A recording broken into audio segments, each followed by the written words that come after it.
Welcome back, welcome back. So I just ran into a very interesting video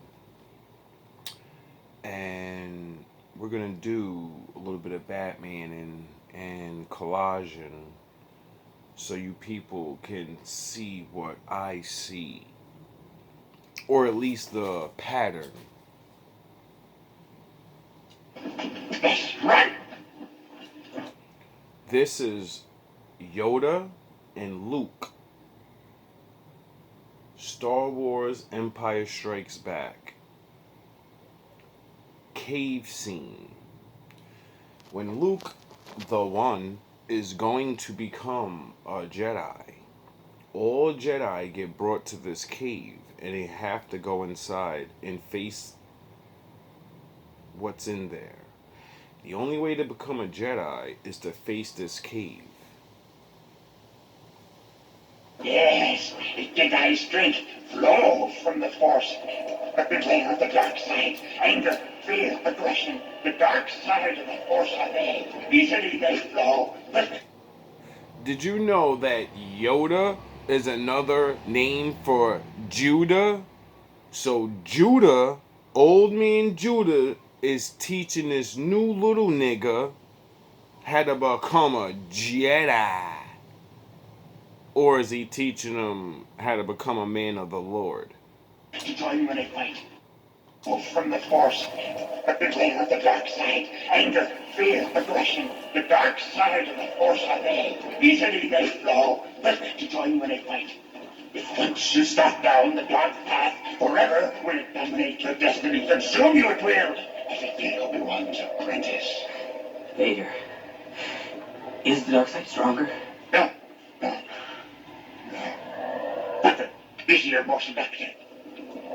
But how am I to know the good side from the bad? You will know when you are calm, at peace, passive. A Jedi, you.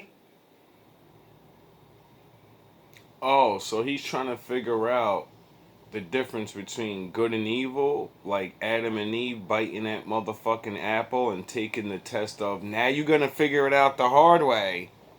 This is the Force for knowledge and defense. Never calm, at peace, passive.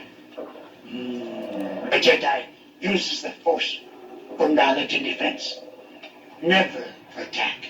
But tell me why I can't. No, there is no why. Nothing more will I teach you today. Clear your mind of questions.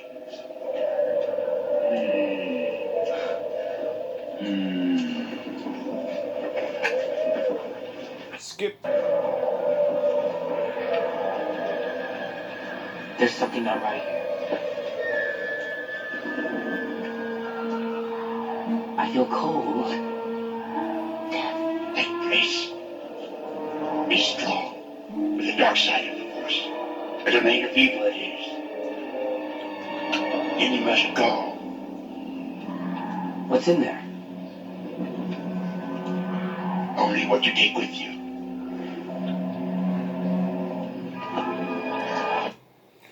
This is why everyone in the world will never be able to gain this sort of knowledge. This is why certain things are called mystery schools and da da da.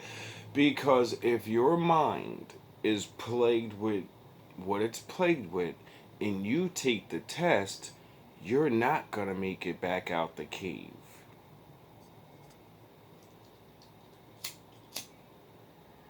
Hope you're ready.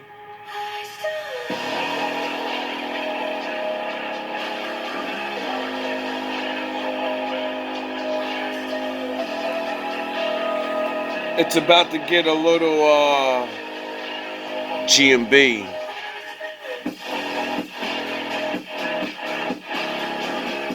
Put your thinking cap on.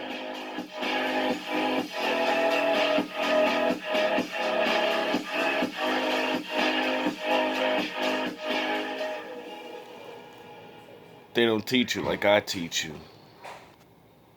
There is no coming to consciousness without pain. This quote, there is no coming to consciousness without pain. This There is no coming to consciousness without pain. This quote reflects Jung's belief that the process of becoming aware of one's own subconscious self often involves facing difficult and painful truths. That's why they say ignorance is bliss.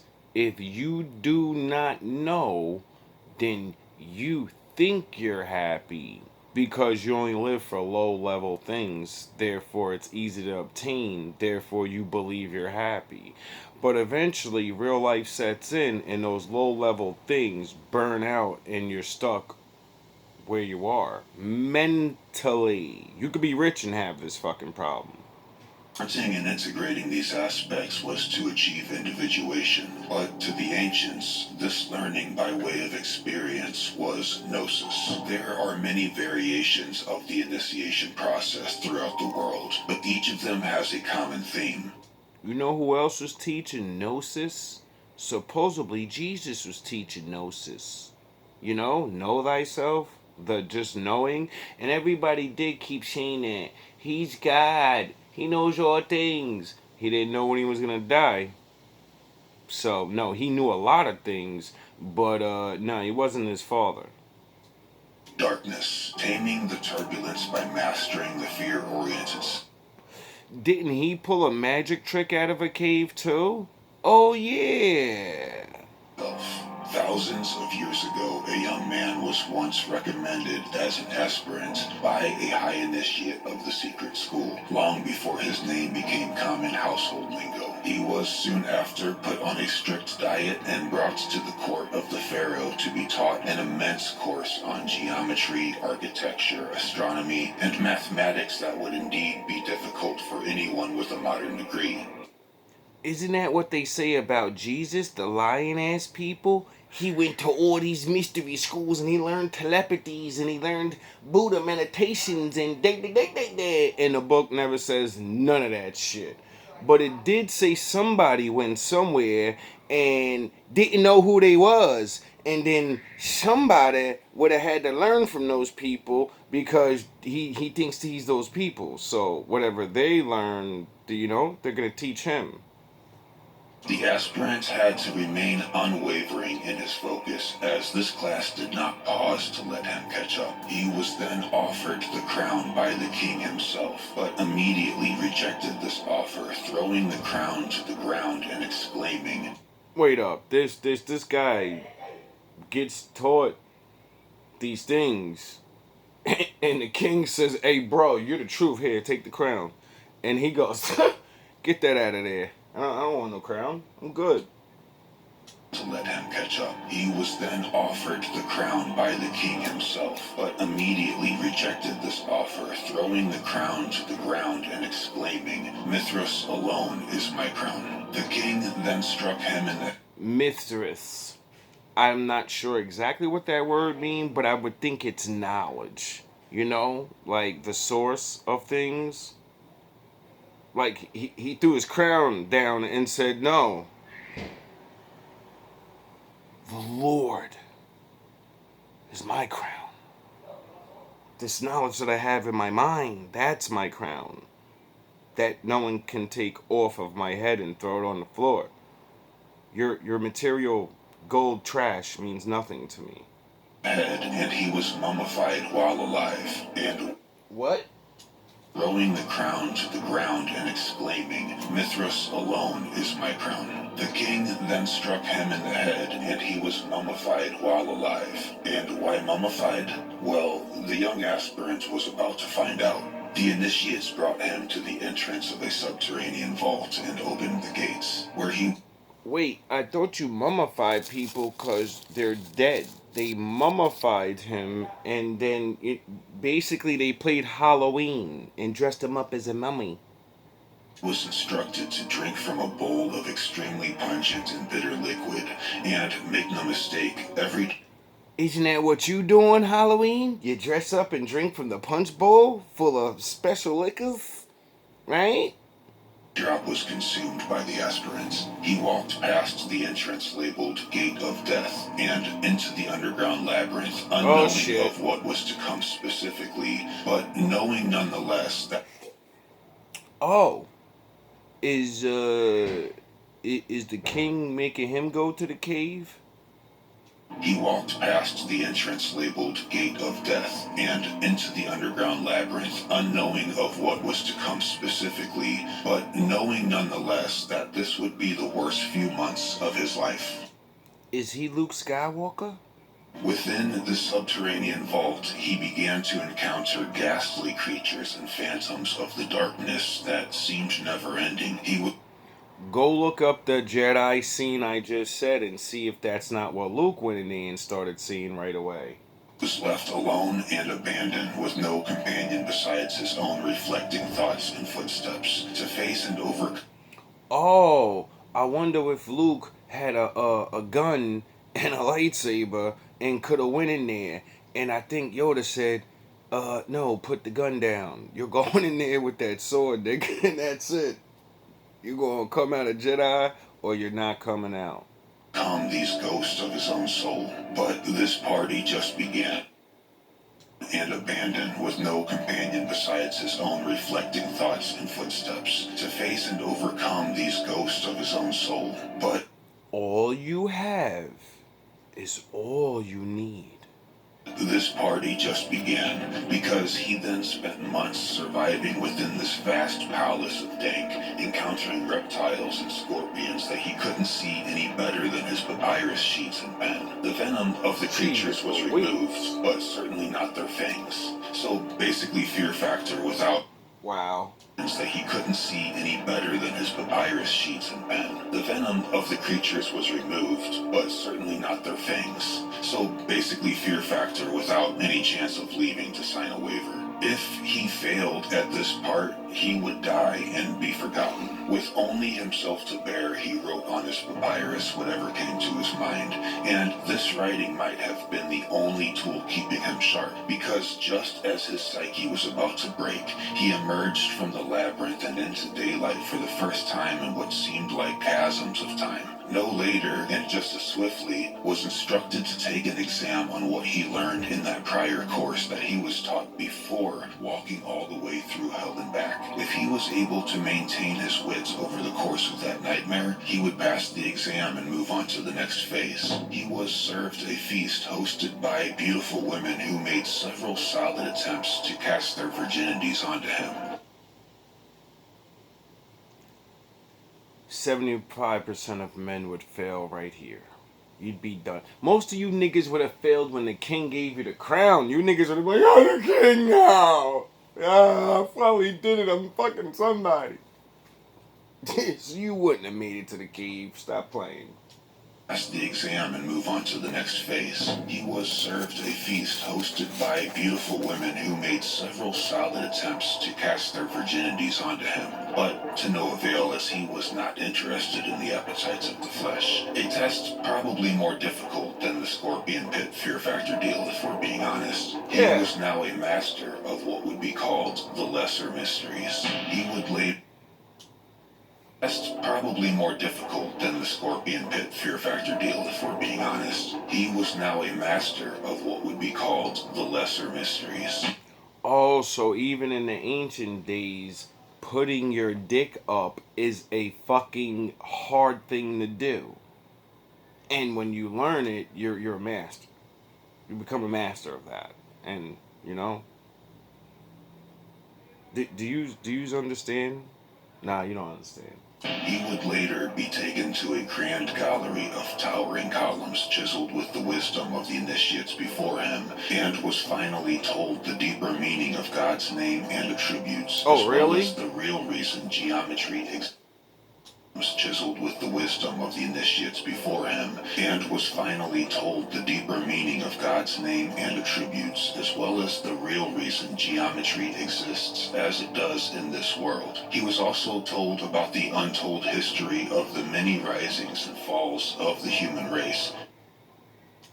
Real reason geometry exists as it does in this world. He was also told about the untold history of the many risings and falls of the human race and the golden ages of antiquity. There were, at this point, no secrets kept from him. Ages of collected wisdom were now given freely to the young man, who we will all come to know by first name. If he is able to comprehend the truth bombs dropped on him at this time, he is granted what was called a circumcision of the tongue. A metaphor, of course, being that he was now permitted to speak of this knowledge to the masses however he saw fit. And this freedom of speech came in handy when he went on to write the book of Genesis, because its author, the knowledge to the masses however he saw fit. And this freedom of speech came in handy when he went on to write the book of Genesis, because its author, the once aspirant named Moses, was now an initiate of the greater mysteries. And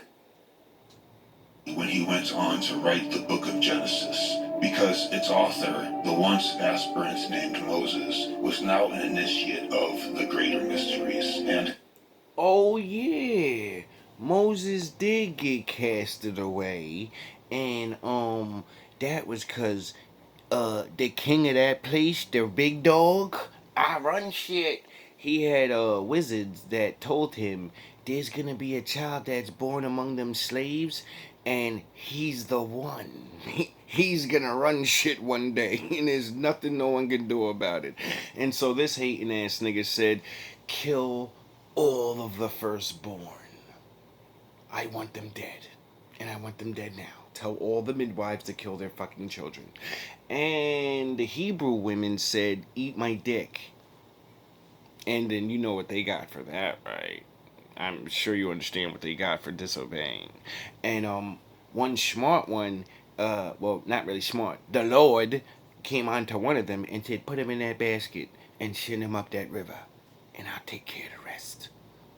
And then he floated down to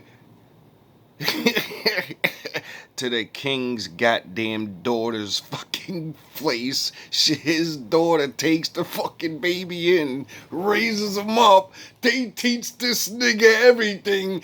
And then he comes back and say, let my fucking people go or you're done. You're fucking done. The Lord's with me now. You really want to play? And thus, cosmic understanding, he was now enabled to shape a great eon of the world to how he saw fit. An eon of time that we live within to this day. Really? Let's look at the word priest kings. We have priest, which... Oh, there's such things as that? Being a priest and a king at the same time? Oh. I wonder what those times were like. which is an intermediate between the divine and the people. That's really become derailed in modern times. And we have the word king, which is a ruler that makes laws, a politician, so to speak. So that one was not only derailed, but a complete train wreck, to put it gently. In the days of early dynastic Egypt, of Amen, of Thebes, there was no difference between the two. The natural law of God was... Oh, so in the days of Amen. Isn't that funny? That's what you guys say after you pray to your Lord.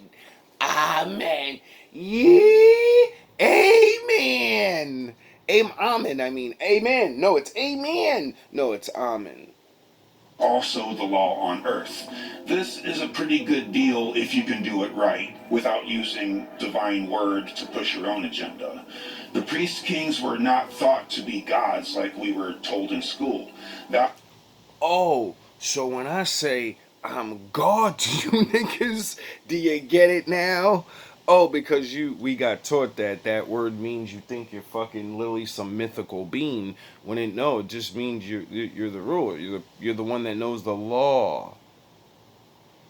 You get it? if you can do it right, without using divine word to push your own agenda. The priest kings were not thought to be gods like we were told in school. That was meant to make these extremely advanced people look like savages, and it worked really good for a long time. They were, however, considered to be the embodiment of the natural law of God on earth, as they were found to be qualified for that rep position. Oh, it's sort of like the Lord works through them. Qualified because they themselves followed the law to a T and led by example. Again, we're not gonna let you skip that. as they were found to be qualified for that rep position. Qualified because they themselves followed the law to a T and led by example. What does Pastor Porkchop tell you to do? Nah, those laws are done away with. I can eat whatever I want. I can fucking shave my head. I can fucking dress any way I want. But the Lord's with me. Yeah, sure, motherfucker. As they were found to be qualified for that rep position. Qualified because they themselves followed the law to a T and led by example. Again, we have really come derailed. The pharaohs performed religious rituals to keep the kundalini popping and the veil between heaven and earth thin. And when you see the layout, construction, and purpose in old Egypt, it is harder and harder to claim that these rituals didn't work. Egypt stood tall at least triple the amount of time that our society has been in place. And we now know that slaves were not used and were assumed because their architecture is frankly impossible. Man, We're so advanced. We're this and we're that. And we can't even fucking make a building that can stand 50 years on its own. Like, shut the fuck out with this shit. Everything we built needs maintenance. There's buildings that's been standing on their own for fucking thousands of years, you idiots. Stanley P. Hall wrote the words, "Science and theology are two ends of a single truth, but the world will never receive the full benefits of their investigations until they have made peace with each other and labor hand in." Oh, so peace is how people actually figure out the good things about this world. Oh, okay. Two ends of a single truth, but the world will never receive the full benefits of their investigations until they have made peace with each other and labor hand in hand for the accomplishment. Oh, peace and working together. I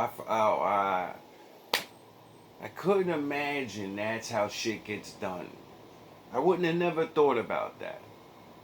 Of the great work, the liberation of spirit and intelligence from the three-dimensional prison, ignorance, each other, and labor hand in hand for the accomplishment of the great work, the liberation of spirit and intelligence from the three-dimensional prison.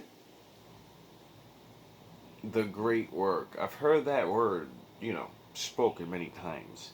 And, I read that book and I would think the great work started when my father made things and then he said, go have fun. But don't forget, I have a fucking plan. You're facing me down there. All you have is all you need.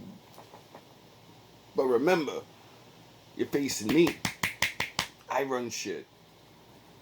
Everything and everyone you think has power only has power because I gave it to them. I give life. And I take life. Respect me.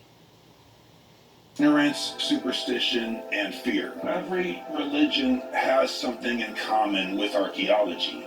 They are seeking what was once lost in ages past.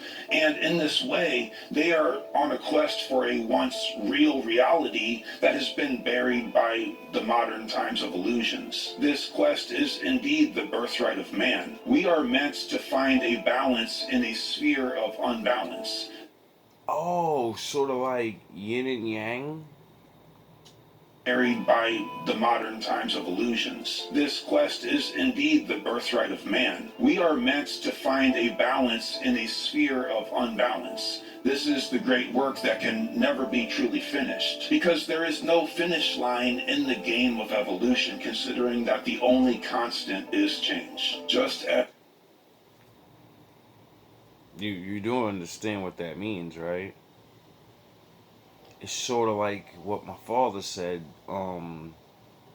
nothing ever is going to stop because I am forever.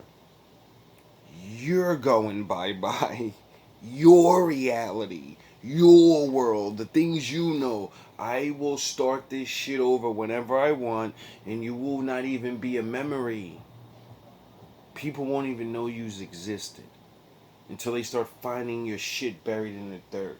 As King David gave his son King Solomon the task of working on his temple that could never be completed. Each generation gives the next one the gift of work in building parts upon that very temple. Oh, the greatest thing a parent can do is actually give you a fucking job. The never ending work. I wonder how you. Oh, I forgot. You gotta want to work for the Lord to do that. Metaphorically speaking, of course. But the building of this parabolic temple is only hard because the reality of the situation is that man is a creature of attitude and desires. He is a servant of impressions and opinions. With this wavering of the unbalanced mind, we cannot attain the qualities necessary to improve upon the great work. That's why my father said a double-minded man is unstable in all his ways. Is the reason that a lot of ancient wisdom remains hidden. You know, you wouldn't want a bunch of unlicensed scabs working on a literal temple either. It'll only degrade what is already there to be potentially improved upon. Although a man is born with two eyes, he does not clearly see the harmony of this great plan until suffering long years of sorrow and often solitude. Because he won't stop using his two eyes and use his one eye to see things. You won't go to the shadows and open your mind.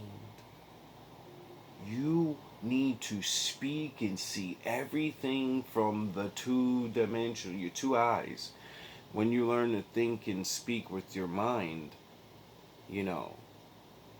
let me make it real simple. We all are the authors in our life. If you, as a person, I don't know how you people live or what's in your head, but as I go through life and talk to people, there's the two sides of yourself. When you're speaking to people and they say shit and we like to be polite, but your answer or what you really would fucking say is in your head and you say it. But you don't say that shit. You say the polite thing. The correct thing. See, that's you dividing yourself. Most people lie all fucking day, all day. And you know what you do? I'm being nice. You're a liar. You couldn't be honest with somebody if you wanted to be. Why? Because you know the real reaction of what you're gonna. How you doing? I did this or whatever, and you really don't care. And you don't say that. You say, oh yeah, whatever. You give the congratulations. When you're really like, I don't give a fuck. People are hidden. This is why true, real shit is. That's why we have all the problems in the world. Because the more people put that mask on and go further away from the truth, the harder it is to, just be real. Everyone claims they're real, but I will get your ass in the room and show you that you can't even have a fucking baby conversation without lying. You can't even walk around without lying. You can't. I'll put you in any situation. I guarantee I'll show you you're a liar. Especially lies. Greatest, easiest. All right, you want me to really get you? When you go to work, you're not a liar. The moment you step in work, you're fucking lying. You don't want to be there, but you're acting like you want to be there. Your boss, you don't even fucking like that person. You want to punch them in the face. Hi, how you doing? How you doing today? Hey, what's up, Jim? No. The fuck out of here. Most of you people lie all day long. Hiding behind a mask, and then your fucking ego, the fucking, oh God. You spend more time behind a mask or pretending your ego's real. Why do you think you feel the way you do? Why do you think the shit is the way it is? Because everyone's scared. You never matured in that real side of you. It's always inside. It never speaks. It never says what the fuck the real shit is. It never does the real shit that you want to do. You're too busy fucking following what everybody else is doing. Arl is quoted as saying, "Nothing whatsoever comes to consciousness without pain. Pain is a cornerstone of evolution and improvement. And as grim as it sounds,